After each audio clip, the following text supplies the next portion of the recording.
बिस्मिल्लाहिर्रहमानिर्रहीम। आवाब आपके लिए दुआएं। आज का हमारा मौजू 1947 की जो तकसीम है या इससे गुज़श्ता भी, क्योंकि हिंदुस्तान में जो इब्तदाली ज़माना है ये 1857 के इर्द गिर्द शुरू हो जाता है, लेकिन बिलखुसूस हम 20वीं सदी में जिस तरह की सूरत हाल उर्दू अदब को दरपेश रही उसे मौजू बनाएंगे। इसके 3 हिस्से बनते हैं बड़े। एक कि कोई भी झगड़ा किस बुनियाद पर होता है, 2 उस झगड़े के असरात क्या होते हैं, और 3 अदीब उन झगड़ों को कैसे देखता है। ये एक लंबी बहस है। इसमें हमारे पास हसन अस्करी जैसे नाक़दीन भी हैं जो समझते हैं कि तख्लीक़कार को गैर सियासी होना चाहिए, और इसमें हमारे पास फिराक गोरखपुरी, डॉक्टर मोहम्मद हसन, मोहम्मद अली सिद्दीकी ऐसे भी नाक़दीन हैं जो समझते हैं कि तख्लीक़कार को सियासी होना चाहिए। हमारे यहाँ एक गलत फहमी ये भी है कि सियासत से जो अमूमी मुराद ली जाती है वो एक ऐसा सियासी अमल जो वोट से जुड़ा हो और जिसके बदले में हुकूमत मिलनी हो। दर हकीकत ऐसा नहीं है। जो जदीद हमारे पास तराकीब है या जदीद निज़ाम अलूम है उसमें हर वो चीज़ सियासी है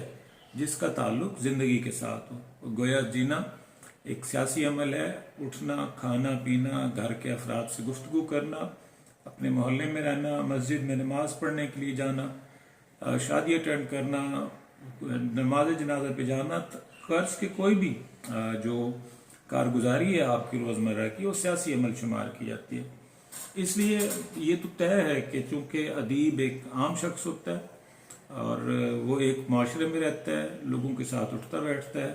उस पर लोगों के असरात होते हैं, लिहाजा जब भी कोई अमूमी सतह पर बड़ी तब्दीली आती है तो वो उसके यहाँ महसूस होती है। हमारे यहाँ भी इस हवाले से 2 बड़े गिरोह हैं जिन पर हम आगे देखेंगे, लेकिन इब्तदान हम ये देखने की कोशिश करते हैं कि क्या 1947 के बाद के जो हालात हमें यानी उर्दू अदब को और हिंदी अदब को दरपेश आए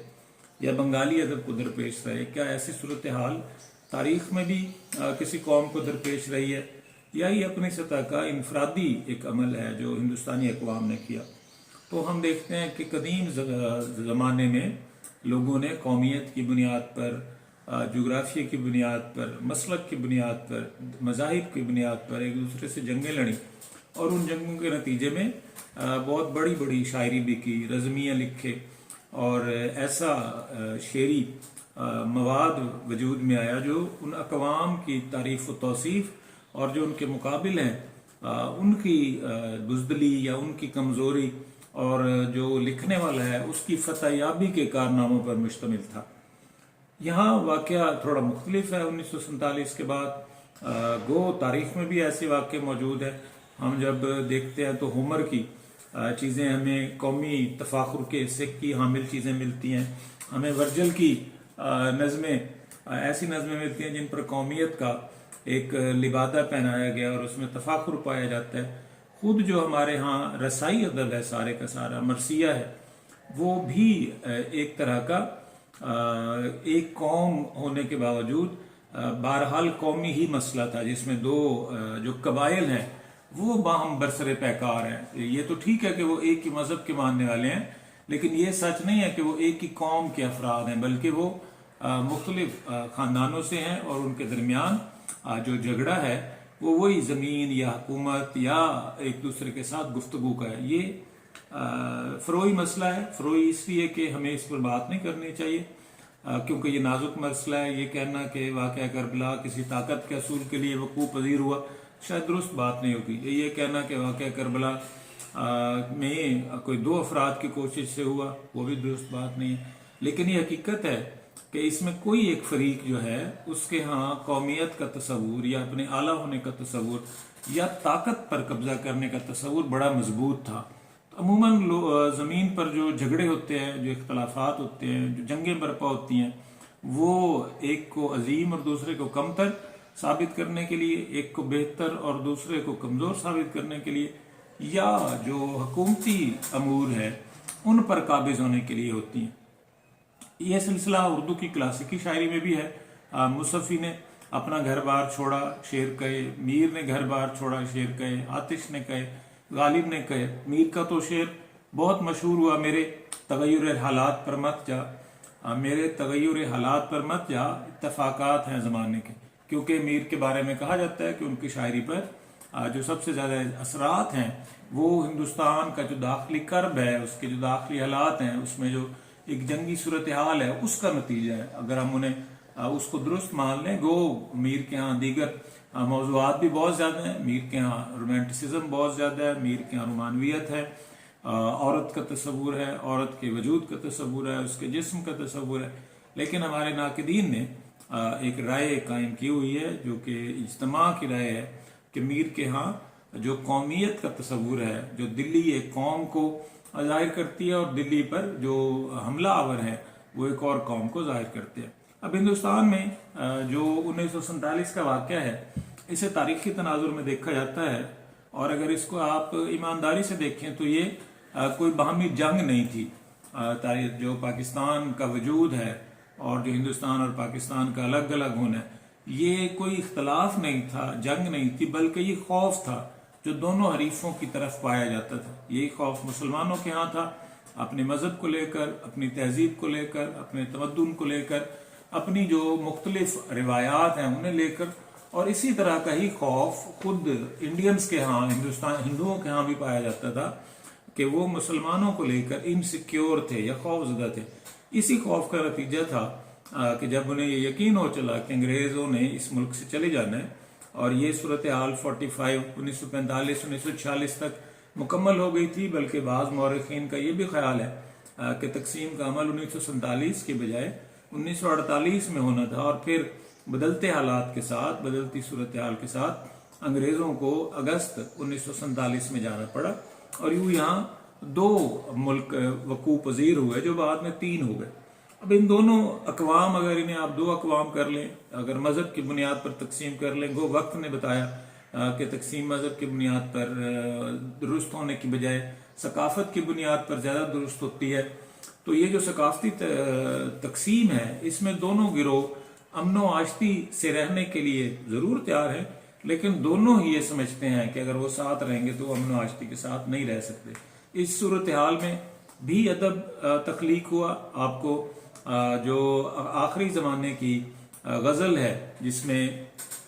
दाग के अशार हैं, जिसमें बाद में हसरत मुआनी है और हमारे बहुत सारे शुअरा हैं, क्योंकि ये कहना कि तकसीम या हिंदुस्तान के दाखिली तज़ादात उर्दू अदब की हर सिन्फ में खुलकर सामने आए तो दुरुस्त नहीं होगा, क्योंकि ये हकीकत है कि जो 1947 की तकसीम है, हिंदुस्तान का वकूफ़ पज़ीर होना और पाकिस्तान की तशकील, इसका बेहतरीन इजहार अफसाने और नावल की सूरत में है। लेकिन जब हम अदब का कुल्ली जायज़ा लेते हैं तो हमारे लिए ज़रूरी हो जाता है कि हम दीगर असनाफ में भी उन निशानियों को देखें। 47 की तकसीम भी 2 मरहलों पर मबनी है। पहला मरहला बाउंड्री कमीशन से पहले और दूसरा मरहला बाउंड्री कमीशन के बाद। बाउंड्री कमीशन से पहले जो मुल्क अलग हो रहे थे उनका नक्शा और बाउंड्री कमीशन ने जो बाड़ लगाई उसके नक्शे में बहुत फ़र्क है। जो ममालिक पहले, जो शहर पहले पाकिस्तान का हिस्सा बनने वाले थे वो बाद में पाकिस्तान का हिस्सा नहीं बने। बाउंड्री कमीशन ने अगर कोई बॉर्डर में कोई नुकसान पहुंचाया तो इस तरफ के लोगों को पहुंचाया, और बहुत सारी ऐसी जगह हिंदुस्तान के हिस्से में आई जो इब्तदाई तकसीम और 45-46 के जो फाइनल डॉक्यूमेंट्स थे उनमें पाकिस्तान का हिस्सा बनने वाली थी। उनमें कुछ दक्कनी इलाके हैं, उनमें लाहौर के तरफ के कुछ इलाके हैं। ये एक ऐसी मुतनाज़ बहस है जिससे ज़्यादा कुछ नहीं मिलने वाला, लेकिन ये तय है कि मौजूद जो तकसीम है 2 मुल्कों की और जो पहली तकसीम थी उसमें फ़र्क है। इसी जो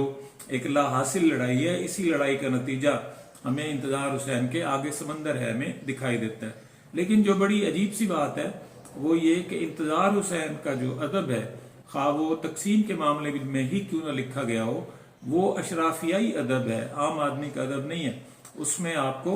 आम आदमी के मसले नहीं मिलते। जिस तरह अब्दुल्ला हुसैन ने जो रोशन हवेली है उसकी कहानी को बयान किया, तो जो रोशन हवेली के मकीन है वो हवाई जहाज के टिकट ला चुके हैं, वो हवाई जहाज पर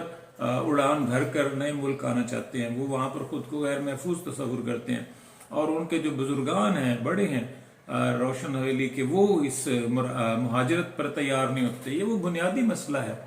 जो दोनों तरफ दरपेश रहा। मौजूद पाकिस्तान में रहने वाले हिंदू और सिख नहीं चाहते थे कि उन्हें अपना घर बार छोड़ना पड़े, और मौजूद हिंदुस्तान में रहने वाले मुसलमान नहीं चाहते थे कि उन्हें अपनी सदियों पुरानी ज़मीन को छोड़कर किसी दूसरी जगह जाना पड़े। लेकिन ये सकाफती, तहजीबी और मजहबी शनाख्त थी जिसकी बुनियाद पर उन्होंने इसे छेड़ा, और इस हवाले से दो तरह के बड़े रवैये उर्दू अदब में पाए जाते हैं, खा वो उर्दू नावल हो, उर्दू अफसाना हो। कि एक वो रवैया है जिसमें अदीब गैर सियासी रहता है, जिसकी मिसाल हम हसन अस्करी की सूरत में दे चुके हैं, और दूसरे में जो इस पूरी सूरत हाल को एब्जॉर्ब करता है, इसको महसूस करता है, अपनी शख्सियत का हिस्सा बनाता है, और फिर अपनी शख्सियत के उस पहलू से तख्लीक के मैदान में, तख्लीक की सूरत में अपने तजर्बात को, अपने मुशाहिदात को, अपनी हड बीती को जग बीती बनाता है। इस हवाले से भी फिर दो तरह के लोग हैं। एक वो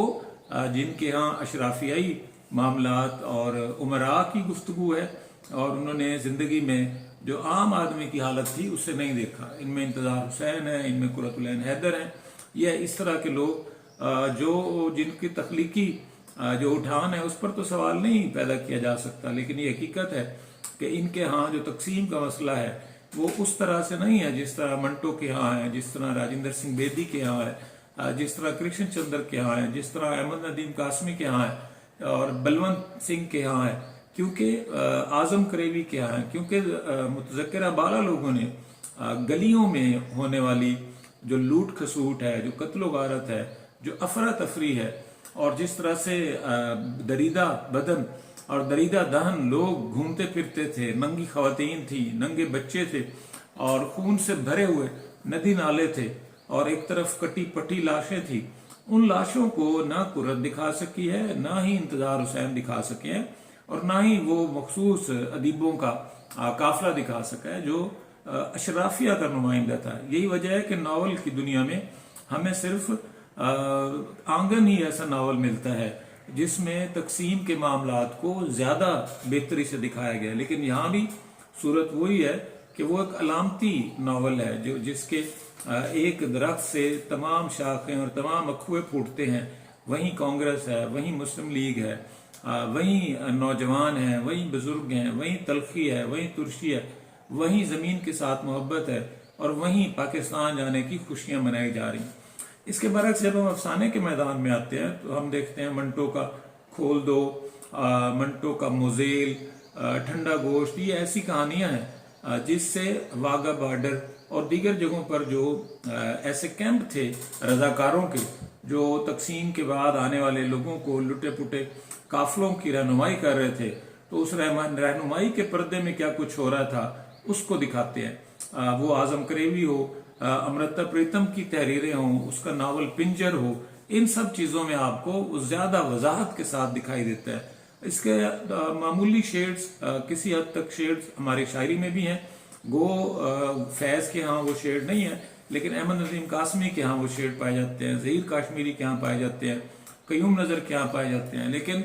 ये कहना कि हमारी नज़्म ने तकसीम के वाक़े को पूरी ईमानदारी के साथ बयान किया है तो ये दुरुस्त नहीं होगा, क्योंकि जो तकसीम का ज़माना है वो उर्दू नज़्म के तरक्की पसंदाना जो अदवार हैं, ये तरक्की पसंदाना अफकार है, उसके अरूज का ज़माना है। इसलिए जब हम कहते हैं कि हिजर व फसादात का अदब, पहले तो ये जहन में रखना चाहिए कि ये हिजर व फसादात का अदब है, तकसीम का अदब नहीं है। आमतौर पर कहा जाता है जी तहरीक पाकिस्तान का अदब, क्योंकि तहरीक पाकिस्तान में या 45, 46, 47, 48 ये जो 5 बरस हैं, इन 5 बरसों में आम आदमी वो नहीं कटा जो मुस्लिम लीग का हिस्सा था, वो नहीं कटा जो अशराफिया का हिस्सा था, उससे घर बार नहीं छीने गए, वो बेआसरा नहीं हुआ, वो तवील तवील अरसों तक कैंपों में नहीं जलील हुआ, ख्वार हुआ, अपनी तजलील को महसूस किया उसने, जो कि कोई अशराफियाई तबके से ताल्लुक रखता था या जो मुस्लिम लीग के कोई अफसरान में उसके आला अहदेदारों में शामिल था, बल्कि ये वो आम आदमी था जिसे ये खुशी थी कि वो एक ऐसे मुल्क में हिजरत करके जा रहा है जो उसका अपना मुल्क होगा, उसके मजहब, उसकी सकाफत, उसके तमद्दुन का नुमाइंदा होगा। यही वजह है कि इस हवाले से सबसे ज़्यादा मवाद हमें अफसाने में मिलता है, और अफसाना ही इसकी सबसे बड़ी दलील है। तनकीद में भी इसकी चीजें हैं, लेकिन तनकीद का सारा मवाद अफसाने या नावल से इलाकी है। बजाते खुद तकसीम पर आपको अखबारी कॉलम, अखबारी रिपोर्टें, मुख्तलिफ मैगजीन्स और रसाइल के नंबर तो मिल जाएंगे, लेकिन ये कि कोई खास एक तहरीक की सूरत में मज़ामीन नवीसी हुई हो, जैसा कि 1857 के बाद तहरीक की सूरत में सर सैयद मजमून नवीसी की और सर सैयद के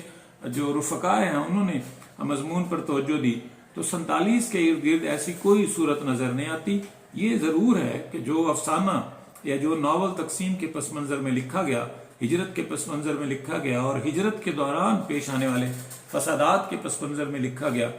ट्रेन टू दिल्ली हो, कृष्ण चंद्र का पेशावर एक्सप्रेस हो, इन सब में वही हालात और वाकयात हैं जो तकसीम के वक्त इन दोनों अकवाम को, बल्कि बुनियादी तौर पर 3 अकवाम है। पाकिस्तान ज्यादातर मुसलमान आ रहे हैं, जबकि हिंदुस्तान सिख और हिंदू जा रहे हैं। ये भी एक मुतनाज़िफ़ी मामला है, क्योंकि खास वक्त तक सिखों का कायदे आज़म को ये भरोसा दिलाना था कि हम पाकिस्तान के साथ इलाक़ करेंगे। तो ये पेचीदा बहस जरूर है, लेकिन इस पेचीदगी में भी तयशुदा अमर यह है कि हमारे यहाँ तकसीम के फसादात और इस हिजरत के दौरान पेश आने वाले वाक़यात को अफसाने और नावल ने बेहतरीन सूरत पर बयान किया है। आप सबका बहुत शुक्रिया। अल्लाह हाफ़िज़।